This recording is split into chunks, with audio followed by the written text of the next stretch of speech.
AI developer అవ్వాలనుకుంటున్నారా? Quality Thought వారి all India scholarship test కి రిజిస్టర్ చేసుకోండి. మీకు ఇప్పుడు ఒక గెస్ట్ ని చూపిస్తాను, మీరు గుర్తుపట్టండి. రవిరాజ్ రాథోడ్. నిన్న నీ చిన్న క్లిప్పింగ్ ఒకటి చూశాను. నాకున్న కాంటాక్ట్స్ అందరికీ పంపించాను, ఈవెన్ డైరెక్టర్స్ ని కూడా నేను అడిగాను. అలా అడుగుతూ ఆఖరికి నేనే నీ దగ్గరికి వచ్చి నిల్చున్నా. చివరాఖరికి నేను ఒప్పించి ఇక్కడ దాకా తీసుకొచ్చా. 52 సినిమాలు ఉన్నాయి, కానీ ఏం చేస్తున్నావు? Set work.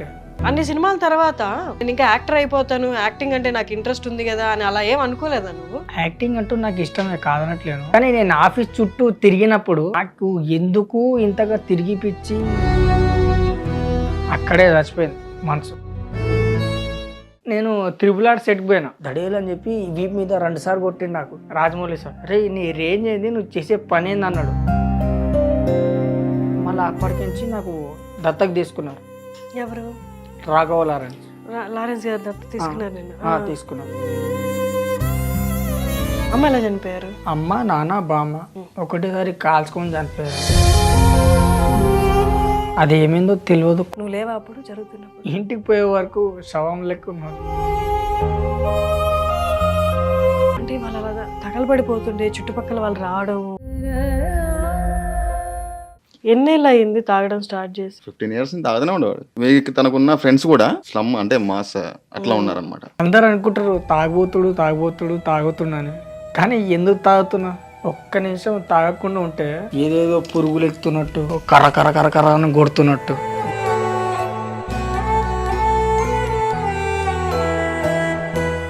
నమస్తే యస్, మీకు ఇప్పుడు ఒక గెస్ట్ని చూపిస్తాను, మీరు గుర్తుపట్టండి.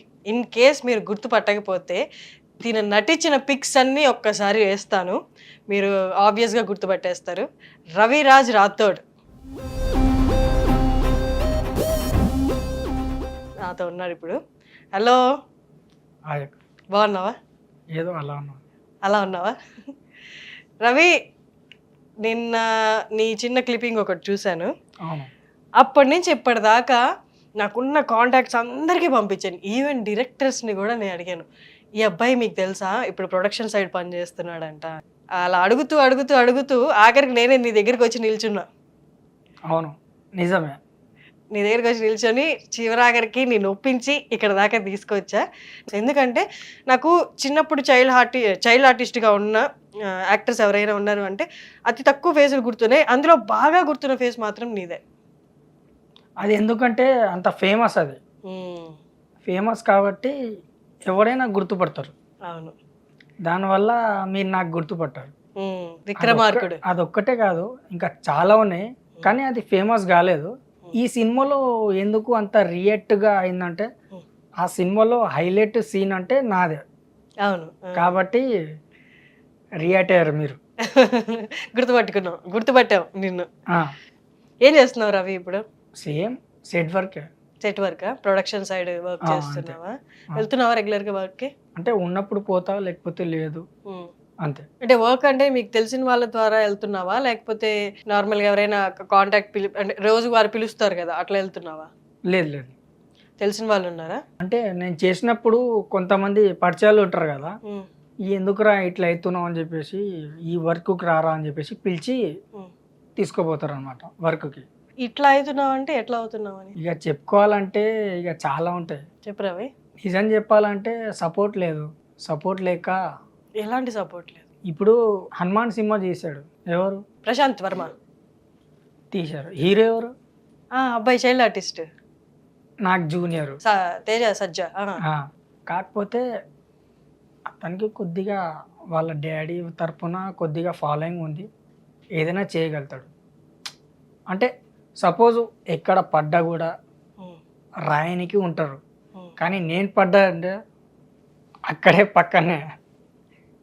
సో చెప్పుకోలేను, కానీ బాగుండదు. మీది ఎక్కడ, ఏ ఊరు రవి? నాది మిర్యాలగూడ. సినిమాలోకి ఎట్లా వచ్చావు మరి? మా బామ్మ జూనియర్ ఆర్టిస్ట్ ఏజెంట్. మీ బామ్మ? ఫస్ట్ సినిమా వచ్చేసి మా ఆయన బంగారం, సౌందర్య రాజశేఖర్ వాళ్ళ కొడుకుని నేనే.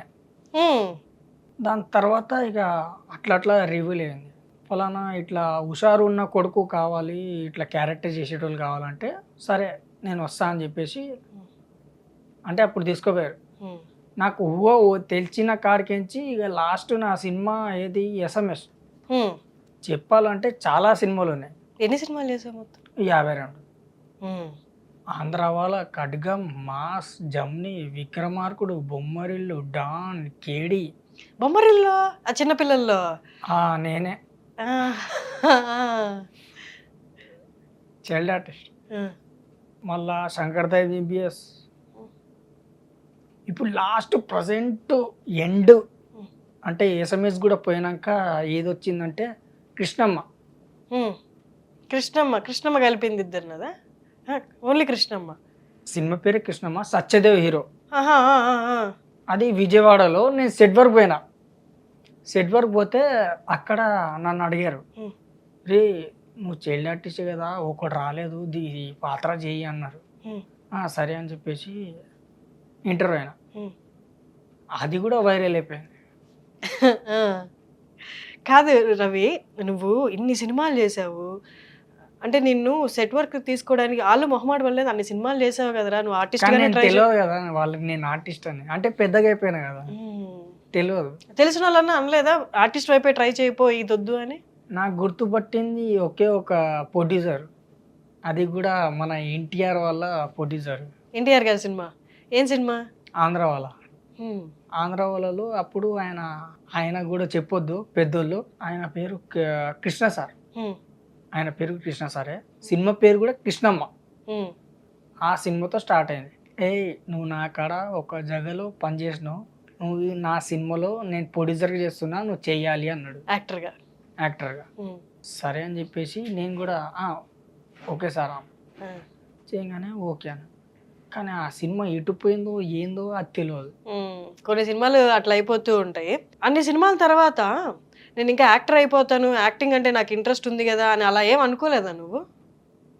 యాక్టింగ్ వైపే ట్రై చేస్తాను, నీకు యాక్టింగ్ అంటే బాగా ఇష్టమా? యాక్టింగ్ అంటూ నాకు ఇష్టమే, కాదనట్లేను. ఉమ్, కానీ నేను పోయి బతిమలాడతా చూడండి, ఉమ్, వాళ్ళు రేపు రండి, ఎల్లుండి రండి, ఇష్టం లేదు. ఉమ్. ఎందుకంటే నాకు ఆ అవకాశం వచ్చినప్పుడే వదులుకున్నా. ఎందుకు వదులుకున్నావు? ఎందుకంటే ఇప్పుడు నేను చెప్పలేను. సీరియస్గా చెప్పాలంటే అమ్మ చనిపోయినప్పుడు అప్పటికి ఏం బాధపడలేదు, సర్లే అనుకున్నా. కానీ నేను ఆఫీస్ చుట్టూ తిరిగినప్పుడు నాకు ఎందుకు ఇంతగా తిరిగిపిచ్చి ఎందుకు అని చెప్పి అనుకున్నా. కానీ ఒక్కటి రేపు రా ఎల్లుండి రా అంటారు కదా, ఉమ్. అది నాకు నచ్చల. ఆశ పెట్టడం నచ్చలేదు. అక్కడే చచ్చిపోయింది మనసు.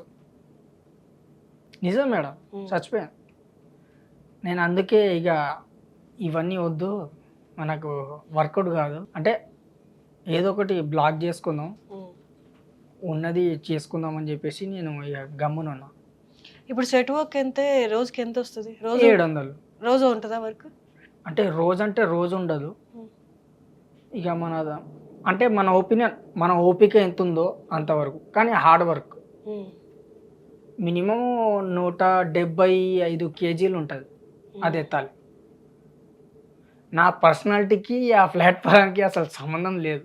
ఎత్తుతావా 150 కేజీలు? అంటే నేను ఒక్కడనే కాదు, ఇద్దరు, ఉమ్. ముందలో కూడా వెనకాల కూడా. లైట్స్ అవన్నీ. ఉమ్. లైట్స్ కాదు, ప్లాట్ఫామ్, ప్లాట్ఫామ్. స్టేజ్ అది ఇది ఐరన్ది, ట్రాలీకి వేస్తారు కదా ఐరన్, అదేనా? అదే ఓకే. పెద్ద. అమ్మ ఎలా చనిపోయారు? అమ్మ, నాన్న, బామ్మ ఒకటేసారి కాల్చుకొని చనిపోయారు. కాల్చుకోనా?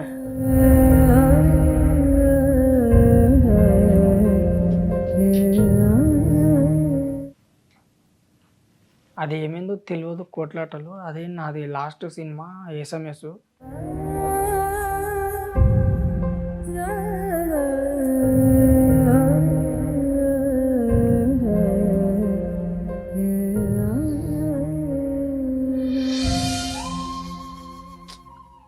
అప్పటికించి ఎవరు నాకు సపోర్ట్ ఇవ్వలేదు. కాదు రవి, ఎక్కడ ఉండేవాళ్ళు మీరు?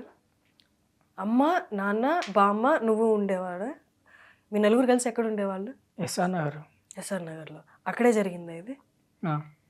నువ్వు లేవా అప్పుడు జరుగుతున్నప్పుడు? ఎక్కడున్నావు నువ్వు? నేను అప్పుడే ఎస్ఎంఎస్ సినిమా లాస్ట్ సినిమా చేసి అంటే అప్పుడు నీ వయసు డైలాగ్ ఎంత? క్యారెక్టర్ 15 ఉంటుంది, 16, 15. ఉమ్, అల్యూమినియం ఫ్యాక్టరీ అది కూడా ఉమ్, చేసి వస్తున్నాను. వచ్చేటప్పుడు ఇక లాస్ట్ ఎండ్ ఇక నాకు అర్థం కాలేదు. అర్థం కానప్పుడు ఏం చేయాలో అర్థం కాక దోస్తులను అడిగా, అంటే ఫ్రెండ్స్. ఉమ్. అరే నువ్వు మర్చిపోవాలంటే ఒక మార్గం చెప్తా అన్నాడు. బా. అప్పుడే నువ్వు ఇంటికి వెళ్ళేసరికి చుట్టుపక్కల వాళ్ళు బయటకి అప్పటికే మొత్తం కాలిపోయిందా? ఎవడు సపోర్ట్ చేస్తాడు మేడం. నీకు ఫోన్ వచ్చిందా వెళ్ళేదారిలో ఇలా జరిగిందని? లేకపోతే ఇంటికి పోయే వరకు శవం లెక్క ఉన్నారు. చుట్టుపక్కల వాళ్ళు వచ్చున్నారు అప్పటికే? తెలియదు. గుర్తులేదా ఏమి నీకు?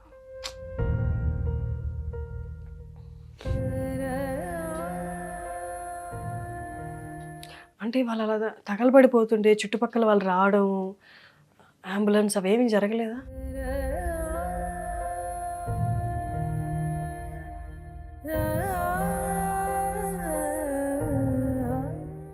ఒకటి మేడం, ఇవాళ నేను ఇంతగా ఉన్నానంటే నాకు ఒక్కడే ఒక్కడు అన్న, అశోక్ అన్న. అది ఛానల్ ఏదో ఉట్టిగా పెట్టాము కానీ అంత ఫేమస్ అవుతుంది అంటే అంతగా అంత reach తెలుసుకుంటారని అవుతుందని. విషయం అవుతుందని తెలుసుకోలేదు. కానీ మా అశోక్ అన్నకి క్లాస్ కొట్టాలి మేడం. కాదు రవి, ఇంట్లో అమ్మ వాళ్ళు గొడవ పడ్డం అసలు ఎందుకు రీజన్ అని నీకు ఏమన్నా ఎప్పుడైనా ఆలోచించావా? తెలియదు. నేను ఎస్ఎంఎస్ సినిమా లాస్ట్కి అల్యూమినియం ఫ్యాక్టరీలో చేసి అక్కడ సెటప్ వేశారు. ఉమ్, సుధీర్ బాబుది ఫస్ట్ సినిమా, ఉమ్, అంటే బాబు అంటున్నా సారీ, ఉమ్. సుధీర్ బాబు. అన్నది ఆ, ఆ. ఆ అన్నది ఫస్ట్ సినిమా అయ్యేటప్పుడు నా లాస్ట్ అది ఇక అంటే ఎండ్ ఉమ్. అక్కడికే Last scene. చచ్చిపోయినప్పుడు ఇక నాకు అర్థం కాక అలా అని చెప్పేసి నేను విజయవాడ పోయినా కృష్ణమ్మ సినిమాకి. అయితే అక్కడ వచ్చేసి మన ఎన్టీఆర్కి ఆయన పర్సనల్ ఏదో ఉమ్, ఉమ్, అది మనం చెప్పొద్దు పోదు. ఉమ్. అయితే పర్సనల్, అరే నువ్వు నాకు తెలుసు, నువ్వు నా సినిమాలో అదే అంటే క్యారెక్టర్ చేయాలి అన్నాడు. ఉమ్, నువ్వు చెయ్యాలి అంటే సరే అన్న. ఉమ్. సరే అని చెప్పేసి చేశా. ఉమ్. చిన్న బిట్ అది, ఏదో చాయ్ ఇస్తా అంత. నేను అప్పటికే ఆనంద తీసుకున్నా. అంటే ఆ థియేటర్లో చాలా సంవత్సరాల తర్వాత థియేటర్లో చూశారు నాయన, బో అనుకున్నా, చాలే అనుకున్నా. కానీ దాని తర్వాత ఈ నేను పెట్టింది అంటే మా అన్న పెట్టింది, అశోక్ అన్న పెట్టింది ఇంత వైరల్ అవుతుంది అని చెప్పి నేను అనుకోలేదు. ఇప్పుడు నీ వయసు ఎంత రవి? నాకుంటే 28 అమ్మ లాస్ట్గా ఏమైనా చెప్పిన మాటలు గుర్తున్నాయా నీకు? గుర్తుంది. ఏమన్నారు? ఒంటరిగా ఉన్నప్పుడు ఎవరికైనా తోడు తీసుకో అన్నారు. ఆ తోడు తీసుకున్నా నేను, అదే అశోక్ అన్న. అమ్మ నువ్వు ఒంటరిగా ఉండాల్సి వస్తుందని ఎందుకు చెప్పింది? ఒంటరిగా ఉండొద్దు అన్నది. ఒంటరిగా అంటే అప్పటికి అమ్మ డిసైడ్ అయ్యిందా ఆ పని చేసుకోబోతున్నట్టు? నువ్వు ఒంటరిగా ఉండాల్సిన పరిస్థితులు వస్తాయని అమ్మ ఎందుకు అనుకుంది? అని నాకు తెలియదు. అంటే అప్పుడు నేను చిన్నోడిని. 15 ఏళ్ళు. ఎప్పుడు మాత్రం ఒంటరిగా ఉండకరా అన్నది. ఇంకోటి ఏంటంటే అప్పుల బాధలు ఏమైనా ఉన్నాయా అప్పుడు? అవన్నీ చెప్పుకుంటే ఇక గుర్రాలు ఉరికినట్టు మనం కూడా ఉరకాలి. ఉమ్, అప్పులు ఏం లేవు. ఇప్పుడు మీరు చెప్పినట్టు ఇంతమంది ఉన్నారు చైల్డ్ ఆర్టిస్టులు. ఉమ్. వాళ్ళు ఉన్నోళ్ళు వాళ్ళకి సపోర్టు బ్యాక్గ్రౌండ్ ఉన్నది, ఉమ్. కానీ నాకు లేరు. ఇప్పుడు నీ గురించి వాళ్ళు అలా అయ్యారు మరి వాళ్ళు అవ్వడానికి కారణం ఏంటి అంటున్నా? సపోర్ట్ అన్నావు, ఏం సపోర్ట్? ఆర్థిక పరిస్థితి అంటే అప్పులు లేవన్నావు, సపోర్ట్ అన్నావు. వాళ్ళకి ఎలాంటి సపోర్ట్ కావాలి? నాన్న ఏం చేసేవాళ్ళు? మా నాన్న ఉమ్. ఓపెన్గా చెప్పనా నిజంగా చెప్పనా? నిజమే చెప్పు. ఇప్పుడు వాళ్ళు లేరు కదా, నిజమే చెప్పు. సారా మెట్టడు మా అయ్య హైదరాబాద్లో. ఆ. పుష్పగల్లి అంటే ఎవడైనా చెప్తాడు. ఎస్ఆర్నగర్లో ఉమ్. సారా మెట్టడు. ఉమ్. సారా అమ్మేసి సారా తాగి పోయిండు. దాని తర్వాత మా అమ్మ, దాని తర్వాత మా బామ్మ. ఈ ముగ్గురు ఒకేసారి కదా నువ్వు చెప్పింది, కాల్చుకున్నారు అని దహనం చేసుకున్నారు. ముగ్గురు ఒకేసారి కదా? అవును. చనిపోతే కల్లారా చూసి నాకు అర్థం కాక అప్పుడు నేను స్టార్ట్ అయినా మత్తు పదానికి. వాళ్ళ దహన సంస్కారాలన్నీ నువ్వే చేసావా? నాకాడ పైసలు ఎక్కడివి అప్పుడు. మరి మున్సిపాలిటీ వాళ్ళు వచ్చారా? లేదు, ఉమ్. మా చిన్న వాళ్ళు చేసుకున్నారు. అంటే చిన్నమ్మ వాళ్ళ కూతుర్లు ఉన్నారు, వాళ్ళు చెల్లెలు అవుతారు. నీకు సొంత చెల్లి లేదా? లేరు. నువ్వు ఒక్కడవేనా? ఒకడు తమ్ముడు ఉన్నాడు. తమ్ముడేడి? ఆడు చిన్నప్పుడే తప్పిపోయాడు. కుమార్ పేరు. తప్పిపోయిండా? అంటే మీ నాన్న అమ్మ బామ్మ చనిపోయినప్పుడు తమ్ముడు లేడా? లేడు. ఎక్కడికి వెళ్ళిపోయాడు? చిన్నప్పుడే తప్పిపోయాడు ఆడు. ఏ వయసులో? మ్యాక్సిమం ఒక 7 ఉంటుంది, 7 సంవత్సరం ఉంటుంది. తప్పిపోయాడా వెళ్ళిపోయాడా? తప్పిపోయాడు. ఎక్కడ? ఆడు స్మార్ట్గా ఉంటాడు. ఆడు స్మార్ట్గా ఉంటావు, నువ్వు స్మార్ట్గా ఉంటావు అని నీకు తెలుసు. అట్లా అని కాదు. బాగుంటావు రవి, నిజంగానే బాగుంటావు. అందుకే అన్ని సినిమాలు వచ్చాయి నీకు. తప్పిపోయారు, వెతికించలేదా? గుంటూరు ట్రైన్ ఎక్కిరు అన్నారు, మనకేమో తెలియదు. ఈ ట్రైన్ ఎక్కాలో ఏ ట్రైన్ పోవాలో తెలియదు. సర్లే అని చెప్పేసి నేను కూడా గమ్మునున్నా. వెతికినాం, కాదనట్లే. మీ ఇద్దరు కలిసి ట్రైన్ ఎక్కారా?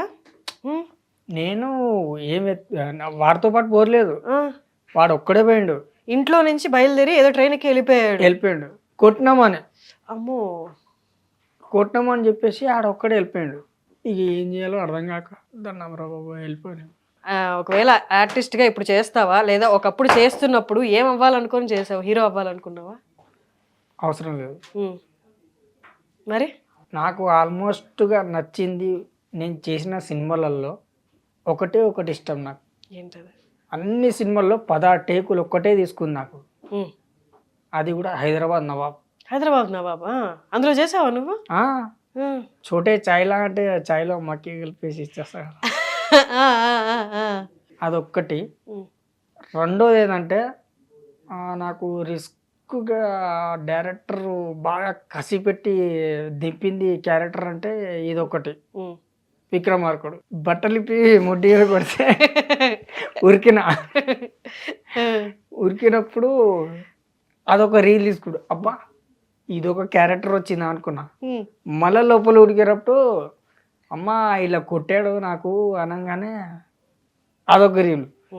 అమ్మ జీతం ఇదేంద్ర బాబు, రావడం పోవడం కూడా ఇట్లా వచ్చేసింది ఎందుకు అనుకున్నా నేను. అబ్బో అనుకున్నా, ఎంతైనా రాజమండ్రి సారే అనుకున్నా. ఇక అట్లయింది. ఇప్పుడు ఎక్కడ ఉంటున్నావు? ఇప్పుడు నేను కృష్ణానగర్. ఇప్పుడు అమ్మ వాళ్ళతో ఉన్నప్పుడు అది సొంత ఇల్లా? మరి ఇప్పుడు ఆ ఇంట్లో ఎవరు ఉంటున్నారు? చిన్నమ్మ చిన్నాన్న. మరి నువ్వెందుకు బయట ఉంటున్నావు? అది మీ ఇల్లు కదా. నాకు వద్దు, మా చెల్లెళ్ళకి చూసుకోండి అని చెప్పేసి రాజు. నేను మగోడిని, ఎలాగో బతికిపోతా బయట. ఇప్పుడు ఎలా బతుకుతున్నావు? పొద్దున్న లేస్తే నీ దినచర్య చెప్పు, ఎట్లుంటది? ఇప్పుడు నేను తెల్లారు లేచిన అనుకో, మా దోస్తులు ఉంటారు, దోస్తులే అది. దోస్తులు ఏం చేస్తారు? దోస్తులు చెప్పు. ఏం చేస్తారు మేడం? ఎన్నింటికి లేస్తావు నువ్వు? 6. కృష్ణానగర్లో ఎవరితో ఉంటున్నావు ఇప్పుడు నువ్వు? నేనా? ప్రజెంట్ అయితే ఒకడు ఉన్నాడు. ఇప్పుడు ఆయనకు చూపిస్తే ఈడా అంటావు మేడం. నిజం మేడం. చూపి. చూపియట్టే నాకు అక్కడ ఫోన్ ఉంటాయి కదా మేడం. ఫోన్ లేదా నీకు? ఫోన్ ఉండదా నీకు? నెంబర్ లేదు, ఫోన్ లేదు. ఎవరది? యాక్టరా ఆయన కూడా? పెద్ద actor, Sai wines owner. Sai wines ఓనరా?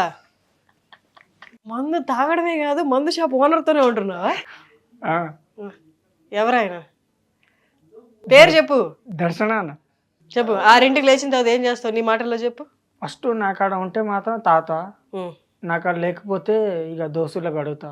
దోస్తులు అంటే ఎంతమంది ఉన్నారు నీకు? మేడం దోస్తులు అంటే ఇక ఎంతమంది చెప్పండి. పొద్దున్నే లేచి నీకు డబ్బులు మంది ఇవ్వడానికి రెడీగా వచ్చే దోస్తులు ఎంతమంది ఉన్నారు చెప్పు. ఇప్పుడు వాళ్ళకి కూడా ఇంటర్వ్యూ తీసుకుంటారా మేడం? కాదు రవి, ఇంత మంచి యాక్టర్వి, నీకు అనిపించట్లేదా ఇంకేమైనా సాధిద్దాం లైఫ్లో అని? ఓపెన్గా చెప్పనా, ఇవాళ మీతో పని ఉంది, నన్ను తీసుకొచ్చిర్రు అంటే మీరు కాదు, నేను కాదు. ఇవాళ నాకు నీతో పని ఉంది, తీసుకొచ్చిర్రు, నీ షార్ట్ అయిపోయింది. అంతే కదా రవి, నేను ఇంటి ఎందుకు తీసుకెళ్తారు? ఒక్క నిమిషం అయిపోయింది, చలో రేపు వేరేది ఉంది, మరలా పిలిచిన, ఇవాళ ఉంది వెళ్ళిపోను. సరే 3వ సారి వచ్చా, పని ఉంది వెళ్ళిపోను.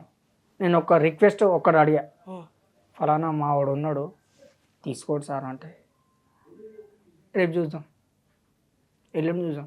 అవన్నీ టార్చర్ భరించి లాస్ట్కి ఇగో దీనికి పెడుతున్నా. ఎందుకు మేడం ఈ అవకాశాలు ఇవన్నీ? హెట్ అవసరం లేదు. బతిమలాడి ఇక నాకు ఇంకా ఒక సంవత్సరం పోతే ఇక తెలిక ఎంటికలు వస్తాయేమో. ఉమ్, కానీ ఎందుకు మేడం బతిమలాడడం ఉమ్, చేస్తుర్రు అంటే మీ లైక్స్ల వరకు మీరు చేసుకుంటారు కానీ ఉమ్, అంటే ఈ బ్యాక్గ్రౌండ్ ఏంటి, ఈడేంటి, ఏం చేస్తున్నాడు అది మాత్రం చూడట్లేరు. ఉమ్. ఈడు ఫలానా ఈ క్యారెక్టర్ నచ్చుతాడు, ఈడు చేస్తాడు, ఈడు ఓకే అని చెప్పేసి మీరు యూజ్ చేసుకుంటారు కానీ ఉమ్, ఏదో టిష్యూ పేపర్ తుడిచినట్టు పడేసినట్టు కాదు.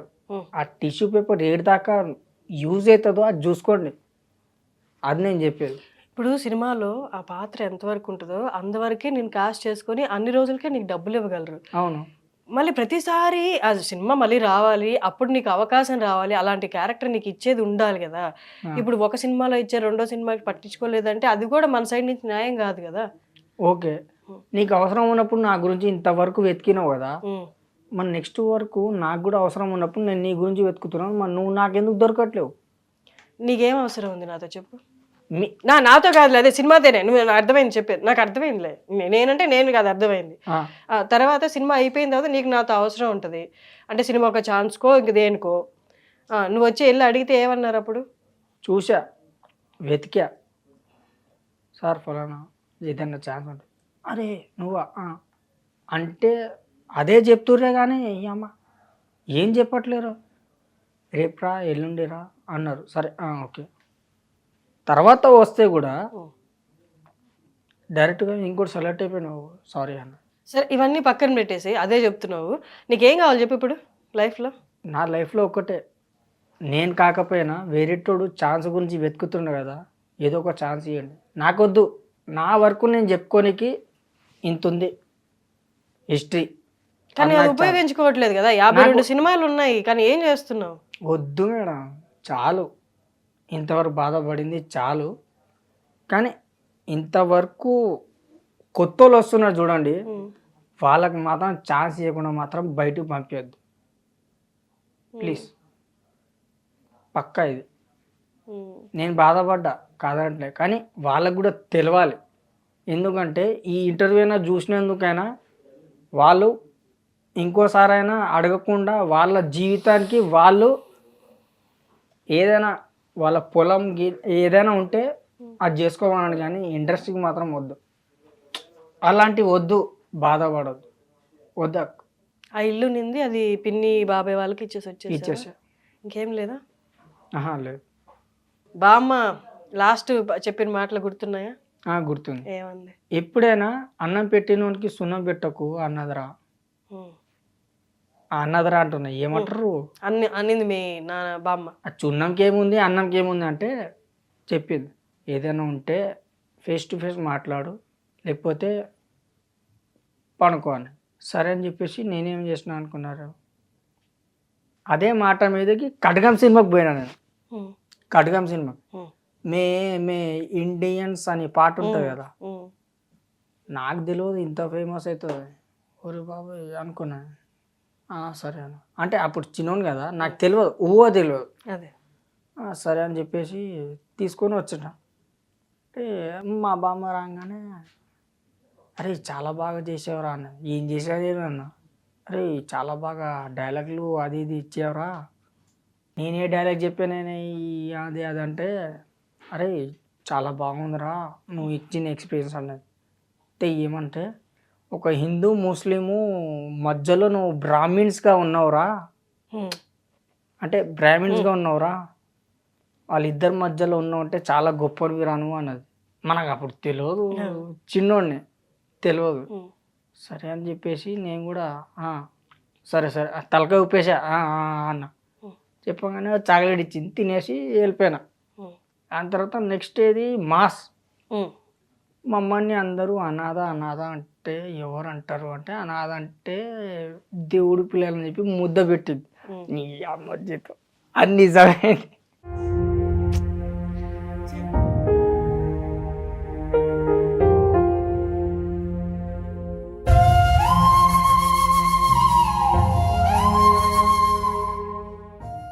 నేను యాక్చువల్లీ ఆంధ్రాలో సినిమా చేసేటప్పుడు నాకు ఫుల్ టు ఫుల్ సపోర్ట్ రాఘవల్ల. అసలు ఎందుకు నువ్వు ఇట్లా ఉంటున్నావు, నీకు ఇంత టాలెంట్ ఉంది అది ఇదని. ఆంధ్రాలో సినిమాలు పాట పెట్టగానే నేను ఇంకోళ్ళు ఉండే ఫుల్ డ్యాన్స్ చేస్తుండే మేము. డ్యాన్స్ చేస్తే నిన్ను పెంచుకుంటాను అది ఇది అని చెప్పేసి చెప్పగానే మా బామ్మ ఏనన్నది. అనగానే మా బామ్మ అన్నది, హే వద్దురా పోకురా అన్నది. సరే అని చెప్పేసి అవునా. మళ్ళా ఇంకోసారి డాన్స్ సినిమాకి, అదే నాగార్జున మన నా చెప్పగానే మళ్ళీ అప్పటికించి నాకు దత్తకు తీసుకున్నారు ఎవరు? రాఘవ లారెన్స్. లారెన్స్ గారు దత్తత తీసుకున్నారు నేను. తీసుకున్నారు. అది ఇప్పటికీ నేను ఎప్పటికీ చెప్పలేదు ఇంటర్వ్యూలో, ఇప్పుడు చెప్తాను నిజంగా. తీసుకుంటే ఇట్లా చదువుకో అన్నారు. అయితే నేను ఫస్ట్ లేదు, సెకండ్ లేదు, ఫోర్త్ లేదు, ఫిఫ్త్ లేదు, డైరెక్ట్ 6th క్లాస్లో నాకు క్లాస్లో జాయిన్ చేశారు. ఫస్ట్ ఏం చదవలేదు నువ్వు 5th క్లాస్ దాకా? అసలు స్కూల్కే పోలేదు? పోకపోతే మేడం అన్నది నీ పేరు రాయి అన్నది. అంటే నా పేరు నాకు వస్తుంది కదా, సరే రాసేసా. సరే డైరెక్ట్ నువ్వు 6th క్లాస్లో పోన్నారు. అరే బాబా ఇది ఎదురా బాబు అని చెప్పి పోయా చింతల్. పోతే ఫుల్ ఏసీ, అంటే మనం మాసు అది మొత్తం రిచ్.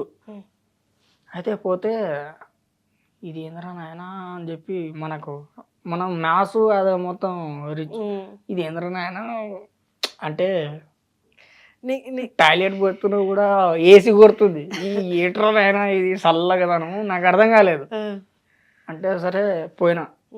పోతే వినాయక చవితి హాస్టల్, అది బోర్డింగ్ స్కూల్. చూస్తే దీనికంటే ఇంకా పెద్ద రిచ్ ఉంది అది హాస్టల్. ఓ అమ్మా అనుకునే ఇక Lawrence sir, Raghava Lawrence sir కల్పించి నెలకి 1,00,000 రూపాయలు నెలకే. ఇది ఏ ఇయర్లో గుర్తుందా? ఏ సంవత్సరంలో? 18. 2018. 18. ఫస్ట్ 6వ క్లాస్ జాయిన్ అయినప్పుడు నీ వయసు ఎంత? ఫస్ట్ స్కూల్కి వెళ్ళినప్పుడు నీ వయసు ఎంత? బోర్డింగ్ స్కూల్ నాదా? బోర్డీ అంటే అదే హాస్టల్కి వెళ్ళినప్పుడు. బోర్డింగ్ స్కూల్ అంటే హాస్టల్. అంటే అప్పుడు నాకు ఉంటుంది ఒక 15 అంటే 13, 14 ఉంటుంది. అమ్మ వాళ్ళది ఇలా జరగక ముందు జాయిన్ అయ్యావు, రెండేళ్ళకి ముందు. 13 ఏళ్ళకి 6వ క్లాస్ జాయిన్ అయ్యావు. అదే నీ మొదటి క్లాస్, ఫస్ట్ టైం స్కూల్కి వెళ్ళడం. అవును. ఓకే. అప్పుడు వెళ్ళినప్పుడు వినాయక చవితి వచ్చింది. అప్పటికి డ్యాన్స్ మాస్టర్ లారెన్స్ నాకు ఫీజు కడుతున్నారు. కడుతున్నప్పుడు వినాయక చవితికి హాలిడేస్ వచ్చింది. హాలిడేస్ వచ్చినాక ఇక ఉంటారుగా దోస్తులే గల్లీ దోస్తులే, ఇంటికి వచ్చావు. ఇంటికి రాగానే ఇక కథ ఇంక పోలే స్కూల్కి. అప్పటికి వెతికారు కానీ నేనే పోలేదు. ఇంకోటి ఏంటంటే లాస్ట్ రోజు కాంచనా 3 ఇప్పుడు రీసెంట్గా వచ్చింది కదా, నేను సెట్ వర్క్ పోయినప్పుడు ఇదే సెట్ వర్క్ అనగానే నేను అక్కడికి నుంచి జంపు. ఇదే సెల్, ఇదే సెటప్ అంటే లారెన్స్ ఇది అనగానే రామోజీ ఇది రీసెంట్గా వచ్చింది కాంచనా 3 ఇప్పుడు జరుగుతుందిగా. అయితే అందులో సడన్లీ ఎవరిదిరా అంటే ఫలానా రాఘవ లారెన్స్ అంటే అప్పో జంపు డీసీఎంఏకి కనపడలా, ఈడ ఏం కొడతాడో అని. ఇక అస్సలు నేను కనపడకుండా ఇక ఇట్లా కవర్ చేసుకుందామని చెప్పి పోగానే దాని తర్వాత తెలిసింది, బాబు లారెన్స్ ఇది అమ్మ ఏం చేయాలరా బాబు అని. దాని నెక్స్ట్ రోజు శారదా స్టూడియోలో షూటింగ్ జరుగుతుంది. అదేదో సినిమాది కొరియోగ్రాఫర్ చేస్తున్నాడు సార్ లారెన్స్ గారు. చేస్తుంటే నేను పెద్ద గంప ఎత్తుకొని ఉన్నా, అంటే చెత్తబుట్ట, అంటే ఆకులు కావాలి సెట్లో, ఎత్తుకొని పోతుంటే చూసా, ఇట్లే వెనుకలు పెట్టుకొని వెళ్ళిపోయా. గుర్తుపట్టారా? అయితే నెక్స్ట్ రోజు నేను RRR సెట్కి పోయినా. RRRకి కూడా సేమే, అంటే నాకు ఇంకోడు రూమ్మేట్ ఉన్నాడు తేజ అని, ఆడ పోయి చెప్పేసిండు, సార్ వీడి తెలుసా మీకు ఇట్లా విక్రమార్కుడు ఇట్లా ఛత్రపతిలో చేసిండు కదా చైల్డ్ ఆర్టిస్ట్గా ఆడే, అంటే దడేలు అని చెప్పి వీపు మీద 2 సార్లు కొట్టిండు నాకు రాజమౌళి సార్. కొట్టంగానే సార్ ఏమైంది సార్ అంటే, రే నీ రేంజ్ ఏంది, నువ్వు చేసే పని ఏంది అన్నాడు. అబ్బా అనుకొని మళ్ళీ డిసెంబర్కి వెళ్ళిపోయా. ఇక కనపడలా. ఇలా చెప్పుకోనికి మెమోరీస్ చాలా ఉన్నాయి కానీ ఉపయోగం లేదు. అవును, వాళ్ళందరినీ వెళ్ళి నువ్వు ఒక్క మాట అడిగితే ఇస్తారు కదా. ఎవరిని అడగాలి? రాజమౌళి గారు ఆ రోజు వచ్చి నీ వేపు మీద తట్టారు, సార్ ఇలా ఉంది సార్ పరిస్థితి, నాకు ఏమైనా బెటర్ లైఫ్ చూపించండి అని. అడిగా. ఆ, అడిగితే ఏమన్నాడంటే లాస్ట్ అంటే ఏమంటారు, స్కెడ్యూల్ ప్యాకప్ అయ్యేటప్పుడా వచ్చేవరా ఆ. అంటే నువ్వు అదే చెప్తావు ఇంకేం చెప్పు కదా అంటే నువ్వు ఇంకా మారలేదురా అన్నాడు. అంటే నా చిలిపితనము ఇంకా మారలేదు అన్నాడు. ఓకే అని చెప్పి సరే అన్న వెళ్ళిపోయా. రవితేజ గారితో చేసావు, నాగార్జున గారితో చేసావు, చిరంజీవి గారితో చేసావు. చేసా. ఏ ఇప్పుడు Shankar Dada MBBS. Shankar Dada MBBS. Okay. తర్వాత వీళ్ళెవరిని కలవలేదా నువ్వు అసలు? అవును, ఇప్పుడు లాస్ట్ రోజు కలవమన్నా, నువ్వు వెళ్ళి కలిసావా లేదా ఇంతకి రాజమౌళి గారిని? కలవదు. నువ్వు చెప్పు, నువ్వు ఏ హీరోతో నీ మెమరీస్ పంచుకోవాలనుకుంటున్నావు, నువ్వు చెప్పు. ఆ హీరోతో పంచుకోవాలంటే ఒకటే ఆయన, చెప్పు. లారెన్స్. ప్రాణానికి ప్రాణం తగ్గించి మరి స్కూల్లో పెట్టారు కానీ నేను అది ఉపయోగించుకో. సరే చెప్తావా ఈసారి కనిపిస్తే? వెళ్తావా ధైర్యంగా ముందుకి? ఫస్ట్ ఆఫ్ ఆల్ భయం వేస్తుంది, తర్వాత ఏం చెప్తారో తెలియదు. రవి, ఇప్పుడు నీకు తోడుగా ఒకళ్ళు ఉంటే నీకున్న ప్రాబ్లమ్స్ అన్నీ పోతాయి తెలుసా? ఎవరు? నిన్ను ప్రేమించే వాళ్ళు, నిన్ను అర్థం చేసుకునే వాళ్ళు నీ పక్కనుంటే అన్నీ పోతాయి. నువ్వు ఏదైతే బాధ లోపల అనుభవిస్తున్నావో, ఒంటరితనాన్ని అనుభవిస్తున్నావో ఇవన్నీ పోతాయి. చెప్పారు ఎవరైనా? నీ ఫ్రెండ్ చెప్పాడే మంది ఒక్కటే మార్గం అని, అది కాదు నీకు ఒక మనిషి కావాలని చెప్పాడు ఎవరైనా? కానీ ఆ మనిషి ఒక్కడే. నీకు ఒక ఫ్యామిలీ వస్తుంది రవి, నువ్వు ఒక మంచిగా అయితే. ఇప్పుడు చెప్పింది మీరు పాయింట్. ఆ మనిషి అంటే ఇప్పుడు చెప్పింది మీరు ఒక తోడు, ఒక తోడు చెప్పింది, అది ఎవరో కాదు మీరే. అది చెప్పింది మీరే, ఇప్పటిదాకా ఎవరు చెప్పలేదు. ప్రామిస్ మీరే చెప్పారు. పిన్ని బాబాయ్ వాళ్ళతో నీకు మంచి అనుబంధం ఏముందా? లేదు మేడం. వాళ్ళు ఎప్పుడైనా కలుస్తారా? నిన్ను అసలు కలవరా? అసలు నువ్వు ఎక్కడున్నావో తెలియదు వాళ్ళకి? తెలుసు. మొన్నే రీసెంట్గా నేను మంచాలు 5 ఫ్లోర్కి వేయాలంటే ఎత్తనికి పోయినా సెట్ వర్క్కి. పోతే మా బాబాయ్ వచ్చిండు. వచ్చి అరే నువ్వు ఎక్కడైనా మాట్లాడినావు అంటే ఓ బూతి తిట్టలే. ఇక నేను పోట్లే ఎస్ఆర్ నగర్. ఆయన వచ్చి తిట్టాల్సిన అవసరం ఏంటి? అప్పుల్లో నేను చేసిన కొన్ని ఉన్నాయి. ఏం చేసావు? చెప్పాలంటే చాలా ఉన్నాయి మేడం. తెలియక చేసినవే కదా అవి, తెలిసి చేసావా? ఒకటి చేస్తే వాడి వల్ల నేను ఇన్వాల్వ్ అయినా. ఇప్పుడు అవి లేవు కదా. ఇప్పటికీ నేను ఇది వేసుకుంది నాది కాదు. దోస్తులే చెడగొట్టాలన్న వాళ్ళే, లేపాలన్న వాళ్ళే, తిండి పెట్టాలన్న వాళ్ళే, ఆఖరికి మన పిక్ పాకెట్ కాలు అన్న కూడా వాళ్ళే. మరి ఇన్ని తెలిసి నీ కాళ్ళ మీద నువ్వు నిలబడొచ్చు కదా రవి. ఇప్పుడు వర్క్కి వెళ్ళాలంటే అక్కడ పరిస్థితులు నచ్చట్లేదు అంటావు. నీకు వీడి అన్నిట్లో నీకు సాయి వైన్స్ ఒక్కటే దేవాలయంలా కనిపిస్తుందా? అది మీరు అనుకుంటారు, ప్రతి ఒక్కళ్ళకి ఇదే చెప్తా, అది మీరు అనుకుంటారు. కానీ ఎందుకు తాగుతున్నాను? తాగితేనే మర్చిపోవడం కాదు. నేను ఎందుకు తాగుతున్నా అంటే తాగినాక నేను ఎవరికి ఏం చేస్తానో అది కాదు. తాగినప్పుడు ఫలానా లేనిపోని మెమోరీస్ మళ్ళీ మనకు గుర్తుకు వస్తాయి. తాగకపోతే మనం ఏం చేస్తున్నాం మనకే అర్థం కాదు. అది నిజం. అది తాగకపోతే మనం ఏం చేస్తున్నాం మనకు అర్థం కాదు. తాగితే అది అర్థం కాదు. తాగితే మనం ఏం చేస్తున్నాం మనకు అర్థం కాదు. తాగకపోతే నీకు ఆ జ్ఞాపకాలన్నీ గుర్తొస్తున్నాయా? అవి భయం వేస్తున్నాయా? మామూలు కాదమ్మో. సరే, తాగకపోతే నిన్ను భయపెట్టే జ్ఞాపకాలు ఏం చెప్పు? అది మీరు మా అన్నకు అడగాలి. నేను ఎట్లుంటాను తాగకపోతే. ఇప్పుడు తాగున్నావా? ఆల్మోస్ట్ బరాబర్. సో తనతో పాటు ఒక బ్రదర్ వచ్చారు.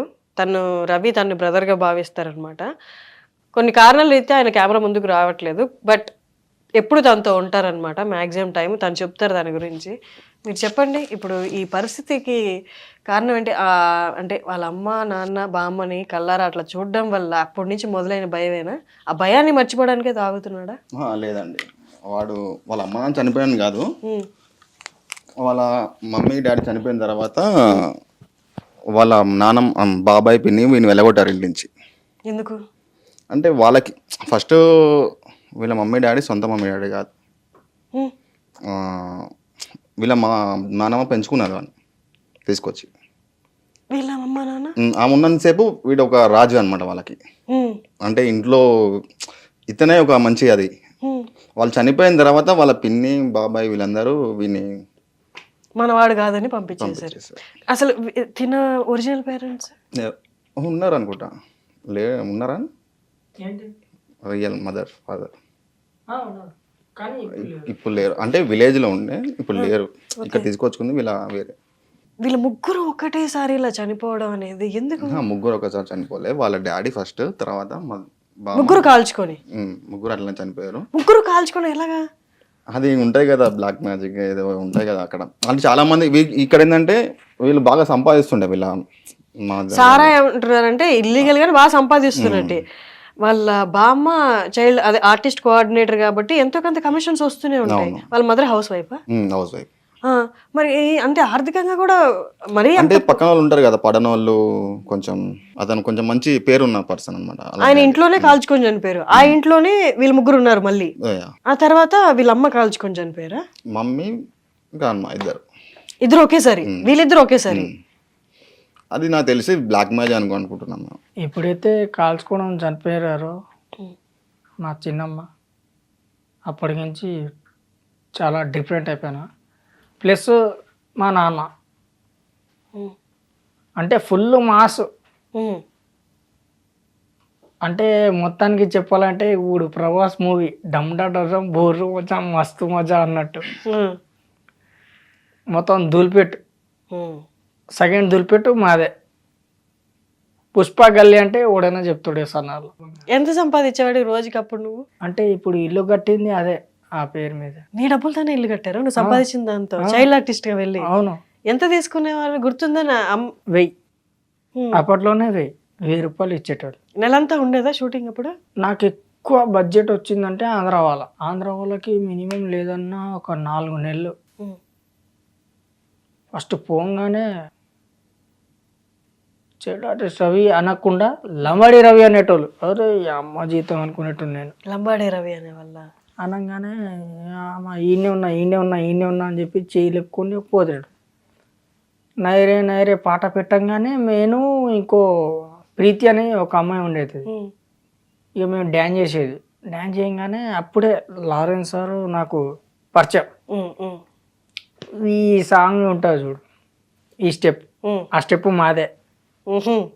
ఆ స్టెప్పు ఆ సాంగ్లో వేసారు ఫలానా అని చెప్పంగానే అప్పుడు ఫేమస్ అయినా.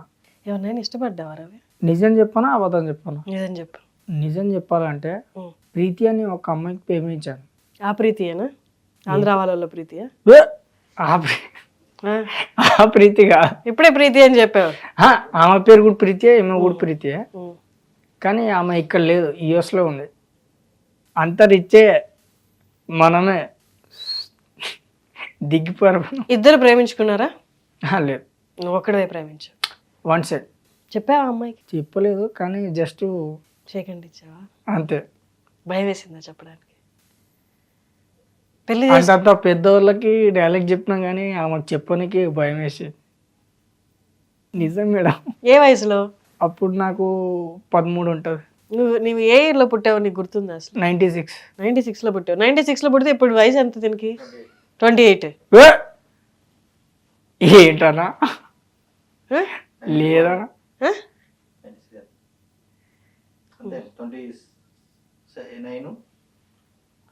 మేడం 30 మేడం ఇప్పుడు దగ్గరగా. నీకు గుర్తులేదన్నావు. పేరెంట్స్ గురించి అడిగాను. వర్క్కి వెళ్ళడానికి ఇష్టం లేదంటున్నావు. ఏ వర్క్? ఇప్పుడు ఏదైతే shooting set work okay. Set work okay. Shooting పో. నేను ఎవరైనా డైరెక్టర్ పిలిచారా? బాబీ గారు పిలిచారు. డైరెక్టర్ బాబీ గారు పిలిచారు. పిలిచి చెయ్యి ఈ రోజులు అన్నారు. ఎప్పుడు? డాకు మహారాజ్లోనా? అది సినిమాలో నాకు కూడా. ఎన్ని నెలల క్రితం పిలిచారు? ఓ సంవత్సరం అవుతుంది. డాకు మహారాజ్ పిలిచినప్పుడు నేను నువ్వు అని చెప్పి ఒప్పేసి ఇట్లా స్మోక్ గంప పట్టుకొని వెళ్ళిపోయి. ఓ సెట్ లో ఉన్నప్పుడు అడిగారా చెయ్యని? ఏ సెట్ లోనే ఆల్రెడీ ఉన్నావు కదా. ఇప్పుడు నువ్వు ప్రొడక్షన్ పని చేస్తున్నావు, దాని బదులు యాక్టింగ్ చేయొచ్చు కదా అక్కడే ఉండి. అక్కడ దానికంటే డబ్బులు ఇస్తాడు, సాయంత్రం పంపించేస్తాడు. మీరు అట్లా అనుకుంటున్నారు, కానీ అప్పటికి మనకు డోస్ లేదు. లేదు, ఇప్పుడు తాగకుండా ఉండడానికి పోతాను. తాగకుండా ఉండలేడు అసలు. ఒక 2 days తాగలేదు, బంద్ చేయించాము. మార్నింగ్ సాయం పైకి ఎక్కేసాడు బిల్డింగ్ మీదకి. ఉమ్. మంది ఇప్పిస్తే దిగుతా, లేదంటే చచ్చిపోతాయి ఇంటికి. అంతా అటాక్ అయిపోయింది దానికి, మందుకి. అమ్మ వాళ్ళు చనిపోయింది ఎప్పుడు? వీళ్ళ అమ్మ వాళ్ళు చనిపోయింది ఎప్పుడు?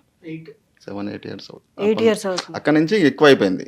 వీరికి తనకున్న ఫ్రెండ్స్ కూడా స్లమ్ అంటే మాస్ అట్లా ఉన్నారనమాట. ఇక్కడ ఉన్న పొరగాలతో తిరుగుకుంటా రోజు అదే మందు పడుకోవడం, తాగడం, పడుకోవడం, అంతే.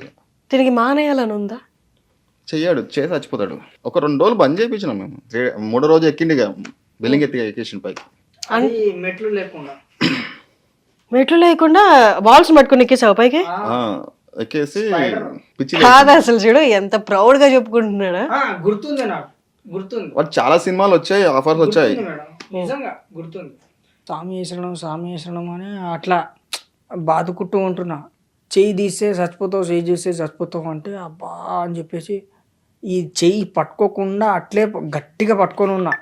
నాకు ఎటు అర్థం కాల. ఏమో నాకేం చెవులో అట్లా వినిపిస్తుంది నాకు. చెవులో వినిపిస్తుంటే ఏంటి ఇది అని చెప్పేసి నాకు అప్పుడు అర్థం కావట్లా. ఖాళీ చెయ్యి తీయొద్దు అన్నది. చెట్టుకు చూస్తున్నా, ఇక నేను దర్శనం చేసుకుంటున్నా చెట్టుకే. ఆ సైలెన్స్ ఏంట్రా అంటే తెల్లారి లేచిన తర్వాత తెలిసింది. అది కూడా ఇక ఇది ఎప్పుడు ఏ టైంలో? రీసెంట్గా సంవత్సరం కిందే. ఏదేదో పురుగులు ఎక్కుతున్నట్టు, జేబులకేం ఎక్కుతున్నట్టు, ఇక్కడికేం ఎక్కుతున్నట్టు, కర్ర కర్ర కర్ర కర్ర అని కొడుతున్నట్టు, ఏదేదో పిచ్చి పిచ్చిగా. అంటే తాకపోతే 3 రోజులు మానేసిన మేడం. 3 రోజులు మానేసి దాని తర్వాత అబ్బు నరకం మామూలు కాదు. అమ్మో తాకుంటా నేను ఉండలేను రో నాయన. తాగినాక బాడీ లిమిట్లో నాకు వచ్చింది. ఇప్పుడు బాగుందా? ఇప్పుడు ఓకే.